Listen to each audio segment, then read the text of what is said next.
tierra del hambre yo vi pasar a un viajero, humilde, manso y sincero, valientemente profeta, que se enfrentó a los tiranos para acusarles el crimen de asesinar a su hermano, para defender a los ricos.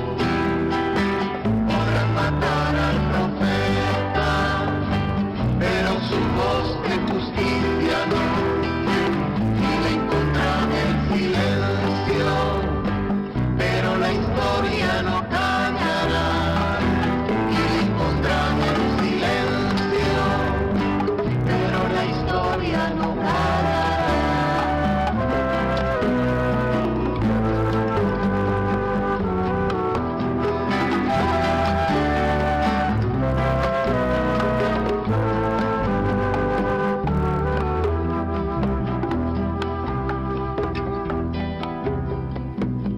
Su evangelio en la mano. Así como es, hay decenas de canciones que podemos encontrar de parroquias, movimientos en todo El Salvador, de alguna manera recordando y reviviendo la obra de Monseñor Óscar Arnulfo Romero. El pasado domingo el Papa Francisco en una ceremonia declaraba santo a Romero, que ya en América Latina en muchos lugares le llamaban San Romero de América. Es un hombre que ocupó durante 3 años el arzobispado, fue arzobispo de San Salvador y fue asesinado, recordemos, el 24 de marzo de 1980, mientras oficiaba una Eucaristía. Justo cuando levantaba los brazos, una bala atravesó su pecho y desde entonces se ha procurado, se ha buscado justicia, cosa que no se ha alcanzado.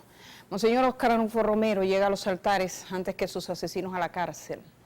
Él fue un hombre, dicen algunos, que quedó solo en ese momento, casi aislado en una iglesia que no lograba comprender su trabajo. Sin embargo, tuvo pequeños apoyos y se movió por algunos lugares del mundo. Mucha gente está recordando la cercanía que tuvo con Monseñor Óscar Arnulfo Romero.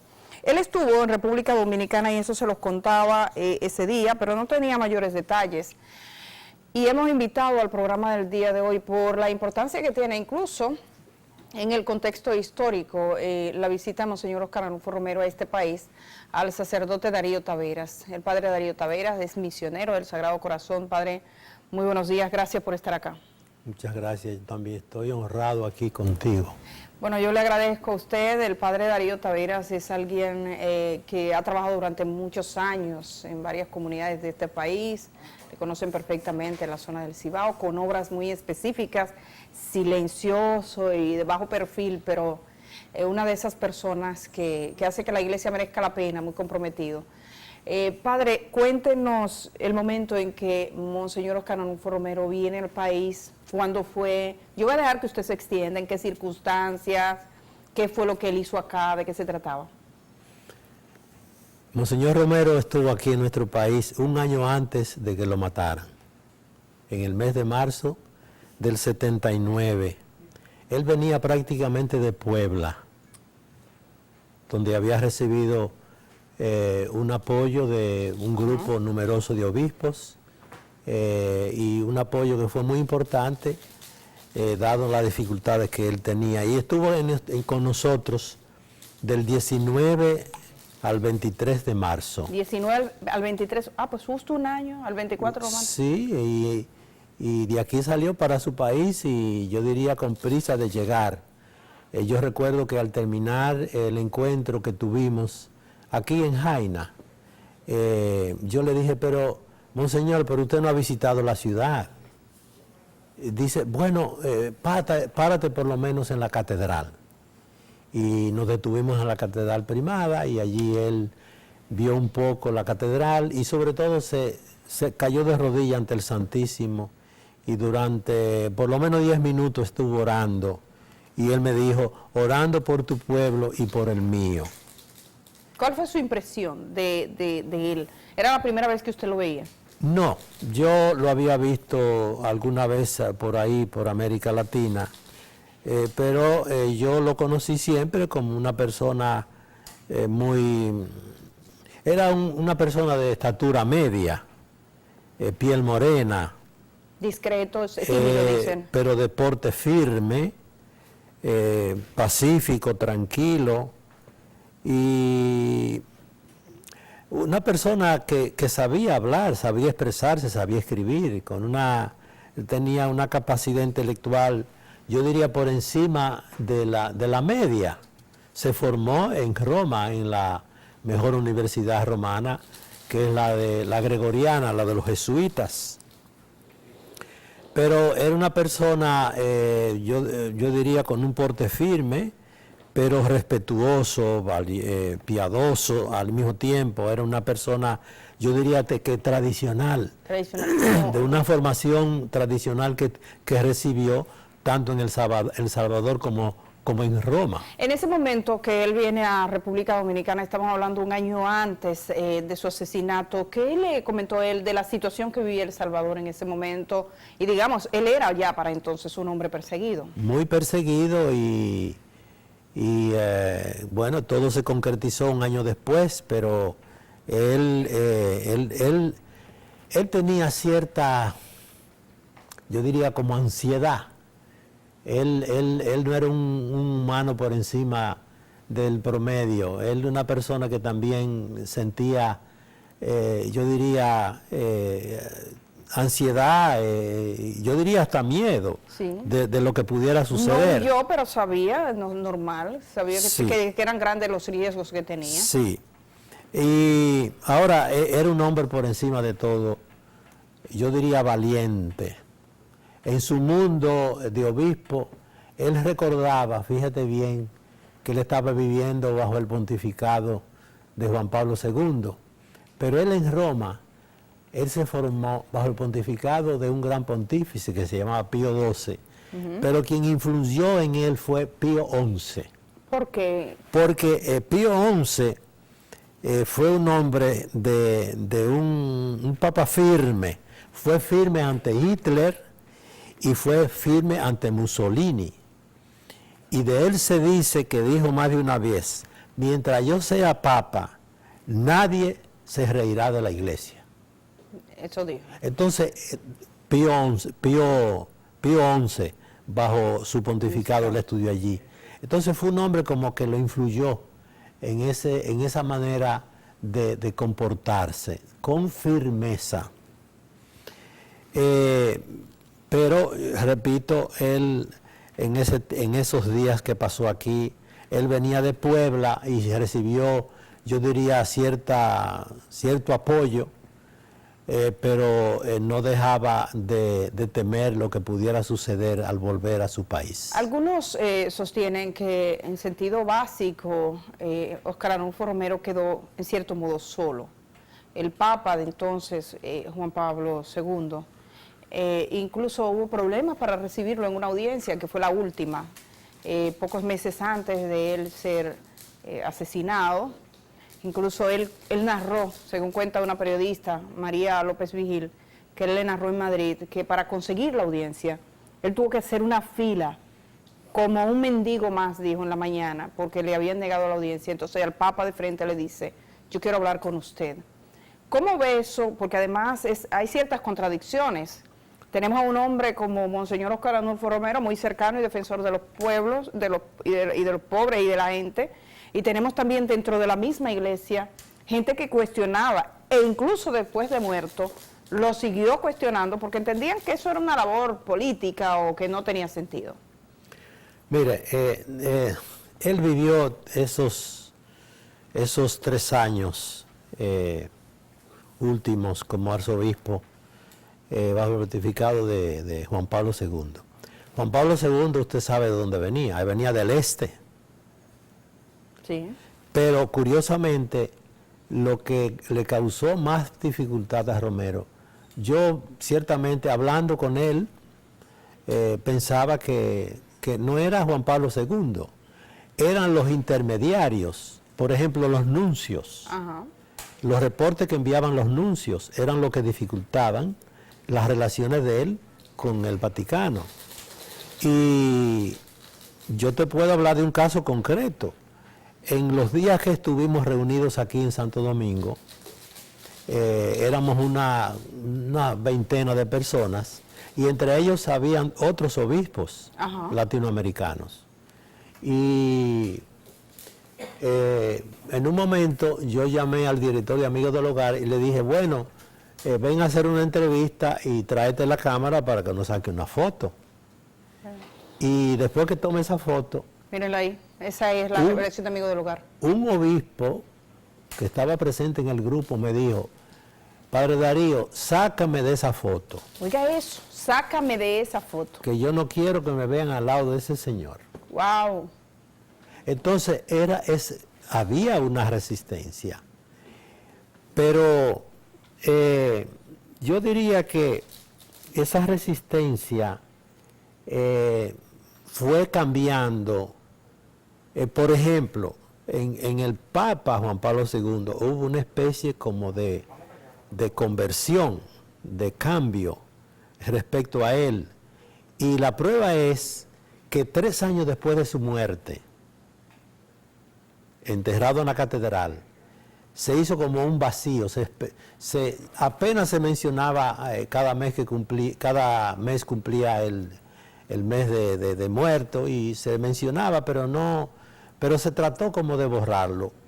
Entonces, preparando el viaje de Juan Pablo II para que fuera a América Central, debía ir a El Salvador, y hubo una especie de discusión entre los que le ayudaban a preparar el viaje sobre si visitaba o no la tumba de Romero. Y en un momento él le dijo a uno de sus ayudantes, pero ¿cómo no voy a visitar la tumba de Romero si él dio la vida, si él es un mártir?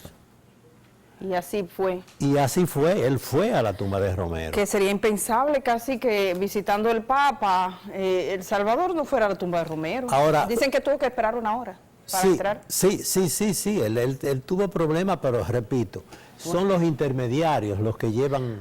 ¿Algún sacerdote ha escuchado que dice alguna vez que de Roma viene lo que a Roma va? Sí, bueno, ¿Eso de es lo Roma que va, sí, es un dicho que significa que eso condiciona. Pero yo diría que gracias a Dios hubo un progreso, porque fíjense bien, en el año 2000, en el año 2007, estaban en Brasil, estaban en una asamblea de la episcopal de los dominicanos, y le preguntaron a uno de los obispos que estaban presentes, que se llamaba Bergoglio. Él era coordinador. Hoy Papa Francisco. Bueno, pues ese cardenal le dijo a un sacerdote que le preguntó, ¿y usted qué piensa de Monseñor Romero? Y él dijo, yo pienso, para mí Romero es un santo, es un mártir, y si yo fuera papa, ya lo hubiera canonizado. Y le tocó. Lo canonizó, fue papa. El domingo pasado lo canonizó. Se realizó esta especie de profecía. Padre Darío, me queda una curiosidad, si no es, usted sabrá. ¿El obispo que no quería salir en la foto como señor Romero era dominicano?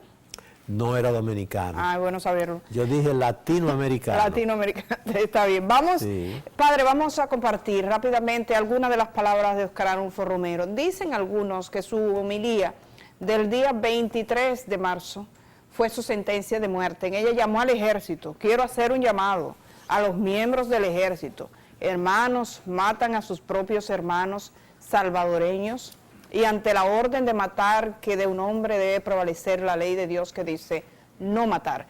Escuchemos a Óscar Arnulfo Romero con esa voz tan clara. Muchos de esos videos quedaron registrados.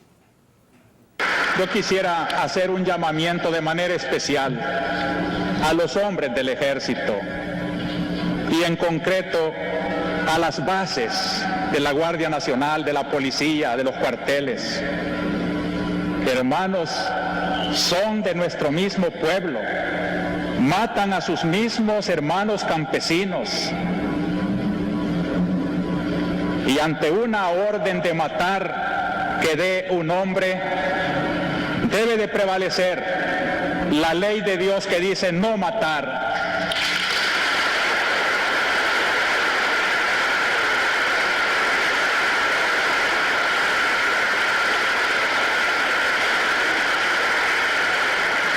ningún soldado está obligado a obedecer una orden contra la ley de Dios.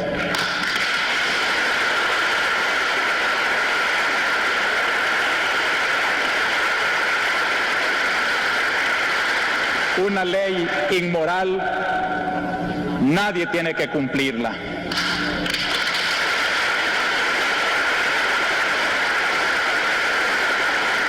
Ya es tiempo de que recuperen su conciencia y que obedezcan antes a su conciencia que a la orden del pecado.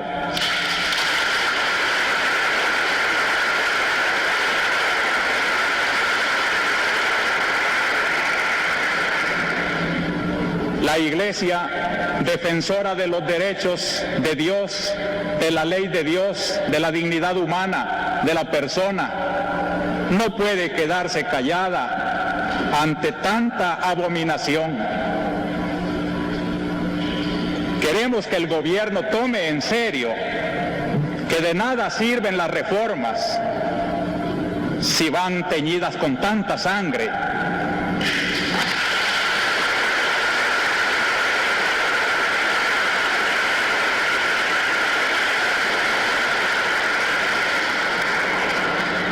En nombre de Dios, pues, y en nombre de este sufrido pueblo, cuyos lamentos suben hasta el cielo cada día más tumultuosos, les suplico, les ruego, les ordeno, en nombre de Dios, cese la represión. Ahí escuchamos la voz de Monseñor Óscar Arnulfo Romero. Padre Darío, la Iglesia Católica, porque, bueno, estamos hablando para un público diverso, que puede estarnos escuchando en cualquier país del mundo y puede estarnos mirando acá. Gente que es católica, gente que no es católica, gente que cree en la Iglesia, gente que ya no cree en la Iglesia, gente que ve un peligro incluso. O sea, la Iglesia ha tenido, y en los últimos años, digamos, mucho deterioro público. Escándalos de pedofilia, por ejemplo, que ha sido uno de los lastres más terribles que ha tenido. Pero la Iglesia a nivel del poder también, en algunos momentos de su historia ha estado muy cerca del poder, sino abrazada del poder. Pasó con Trujillo, que al final dijeron no, pero mientras estuvo el baile de la impunidad, todo el tiempo ahí. Pasó con Franco en España, pasó con Somoza, ha pasado con todos los dictadores de América Latina. Yo le pregunté una vez, un mes antes de morir, Monseñor Pepén. Monseñor Pepén, sabe que Monseñor Pepén fue el que, gracias a quien se llegó a escribir la carta pastoral, que fue el detonante. En 1960. Bueno, y yo le pregunté a Monseñor Pepén, ¿y si ustedes no hubieran escrito esa carta pastoral, qué hubiera sucedido? Mire, hizo así. Y se llevó las dos manos a la cabeza y dijo, ay, Dios mío, todavía estarían tirándonos huevos podridos a nosotros, los pastores de nuestra iglesia dominicana. Se lo dijo Monseñor Pepén. De alguna manera, sí, casi como que al final sacaron una cara que era la de la vergüenza. Pero, y uno se pregunta, si más gente en puestos de poder de la iglesia pueden hacer mucho por cambiar el estado de situación donde vive la gente, acercarse a esos seres humanos y decir, bueno, aquí desde los dominicos, montesinos, ¿acaso estos no son hombres? Sí. Entonces, ¿cómo usted ve esas contradicciones a veces que parece tener? La misma iglesia que tiene el rostro de Monseñor Romero, tiene esas otras lecturas y esas otras matrimonios con el poder en un momento determinado. Sí, esa es nuestra iglesia, a la que yo pertenezco, de la que yo no me avergüenzo y a la que yo trato muy pobremente de serle fiel. Esa es nuestra iglesia, la iglesia en este caso de Romero, que ese domingo yo diría que selló su final, cuando dio esa orden, lo dijo con fuerza, se lo ordeno. Les suplico, les ordeno. Dejen de matar. Entonces esa iglesia que es capaz que está representada por él también, está representada en otros momentos por una iglesia que flaquea, por una iglesia indecisa, Y eso desde sus orígenes, esta es una iglesia santa, al mismo tiempo pecadora. Pues ahí tienes a Pedro, el primero, sobre quien Jesús deja las llaves de su iglesia. Es un hombre que flaquea, es un hombre que 3 veces le preguntaron, sí, y dijo, yo no conozco a ese señor. Yo ese señor no lo conozco. El padre Darío me ha traído esto. Es el calendario del próximo año de la revista Amiga del Hogar. Debo decir que el padre Darío pertenece a la congregación Misioneros del Sagrado Corazón, que es precisamente la que tiene a su cargo Amigo del Hogar. Ustedes vieron ahí la revista, que es una joya, padre, donde Monseñor Oscar Arnulfo Romero da una entrevista a la revista Amigo del Hogar. Probablemente sea la única que dio en República Dominicana. La única, porque fue la única vez que él visitó este país, y fue una entrevista que en esas 6 o 7 preguntas de Juanito, él un poco printó la situación de su país y me dijo, y yo tengo prisa en volver. Le dijo. Padre Darío, terminamos esta entrevista, pero ¿qué siente usted ya con Romero reivindicado el pasado domingo? Bueno, yo siento un gozo muy especial, porque en él también yo diría que reparamos el olvido, el rechazo de tanta gente que sin ser Romero, pero han dado la vida o están dando la vida por el pobre, por el humilde, por el necesitado hoy día. Yo creo que esa canonización de Romero es un reconocimiento del bien que hacen muchísima gente que no tienen que ser necesariamente arzobispos como Romero, sino laicos sencillos en su trabajo, en su lucha de cada día. Ellos también, yo creo que están participando de este acto de justicia que la misma iglesia ha hecho, reconociendo lo que es una persona que dio la vida, y la prueba de que era una persona honesta fue que él dio la vida, él dio lo que tenía por Cristo y por la iglesia, por los pobres. Muchísimas gracias, Padre Darío. Muy bueno conversar con usted y bueno, muy honrada de que haya aceptado esta invitación. El Padre Darío Taveras, misionero del Sagrado Corazón, esta mañana aquí. Vamos a ir a la pausa. Cuando regresemos de esta pausa, ayer era el Día Mundial de la Alimentación, que recuerda al mundo que hay gente que se acuesta sin comer, gente que tiene dificultades para conseguir lo básico, para comer, mientras hay otros que les sobra de todo. De eso que busca la humanidad es llegar a una política, una acción que diga hambre cero. Guadalupe Valdés, ella es embajadora de la FAO para la región del Caribe, está con nosotros esta mañana, así que vamos a la pausa y regresamos con ella.